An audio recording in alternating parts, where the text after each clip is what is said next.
To set up the mobile hotspot on the Motorola Moto G15, first we need to open a settings on our device. We can then move to the network and internet and select hotspot and tethering from the list.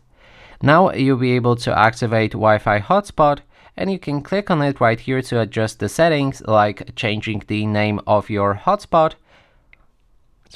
Right here. And you can choose whichever name you like. Then there's the security. If you want to use password for your hotspot, you need to pick between WPA options. If you don't want password, select none. Then of course we can change that password when we have WPA active, and we can also enable option which will disable our hotspot automatically after some time when there are no devices connected.